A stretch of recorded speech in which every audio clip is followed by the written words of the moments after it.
పీఠాపురం శ్రీ వాసవి కన్యకా పరమేశ్వరి అమ్మవారు శాకంబరి అలంకరణలో భక్తులకు దివ్య దర్శనమిచ్చారు.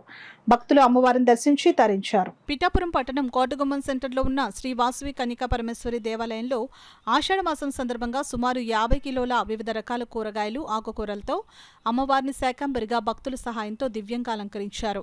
ఆలయ అర్చకులు అమ్మవారికి విశేష పూజలు, అర్చనలు నిర్వహించారు. శాకంబరి అలంకరణలో ఉన్న కన్యకా పరమేశ్వరి అమ్మవారిని భక్తులు దర్శించుకుని తరించారు. ఈ సందర్భంగా ఆలయ అర్చకులు చాంద్రపట్ల వెంకట సత్య సుబ్బారావు మీడియాతో మాట్లాడారు. అమ్మవారికి శాకంబరి అలంకరణ రూపంగా పూజలు ప్రారంభమయ్యాయి. నిన్న అమ్మవారిని ఈ విధంగా సాయంత్రం అలంకరణ చేసి పూజలు ప్రారంభించాం.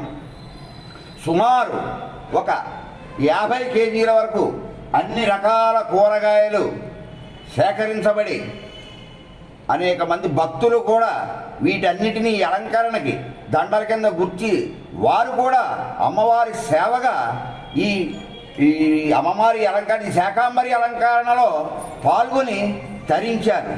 ఈ శాకంబరి అలంకరణ అసలు ఈ ఆషాఢ మాసంలో చేయడానికి కారణం ఏంటంటే పాలకులందరూ కూడా, అలాగే ఆ ఆలయ కమిటీలు అందరూ కూడా విస్తృతంగా ప్రజాసేవ గురించి, ప్రజల యొక్క ఆనందాన్ని గురించి అమ్మవారికి ఈ అలంకరణ, ఈ పూజలు చేస్తున్నారు. సర్వే జనా సుఖినో భవంతు, లోక సమస్త సుఖినో భవంతు.